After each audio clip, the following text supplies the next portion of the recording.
اعوذ باللہ من الشیطان الرجیم، بسم اللہ الرحمن الرحیم۔ شروع کرتا ہوں اللہ کے نام سے جو بڑا مہربان نہایت رحم کرنے والا ہے۔ آپ دیکھ رہے ہیں ہمارا Shiraz T V YouTube channel. اگر آپ ہمارے چینل پر نئے ہیں تو ہمارے چینل کو سبسکرائب کر لیں اور بیل آئیکن کے نوٹیفیکیشن کو آن کر لیں تاکہ ہماری ہر نئے آنے والی ویڈیوز سب سے پہلے آپ تک پہنچ سکے۔ تو بے شک اللہ حق بیان کرنے میں حیا نہیں کرتا۔ کیا عورت کو بھی مرد کی طرح خواب میں احتلام ہوتا ہے؟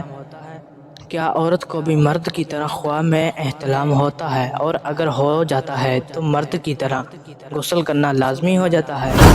جی ہاں، مرد کی طرح عورت کو بھی احتلام ہوتا ہے، لیکن جس طرح مرد پر غسل اسی وقت واجب ہو جاتا ہے جب وہ منی دیکھتے ہیں، اسی طریقے پر عورت کو اسی وقت واجب ہو جاتا ہے جب وہ جسم یا کپڑوں پر منی دیکھتی ہے۔ شکریہ۔ تو کیسی لگی ہماری ویڈیو کمنٹس کر کے لازمی بتائیں، اور ویڈیو کے آخر میں آپ سے گزارش ہے اگر آپ نے ہمارا اسلامک یوٹیوب چینل ابھی تک سبسکرائب نہیں کیا تو سبسکرائب کر لیں اور بیل آئیکن کے نوٹیفیکیشن کو آن کر لیں تاکہ ہماری ہر نئے آنے والی ویڈیو سب سے پہلے آپ تک پہنچ سکے۔ شکریہ۔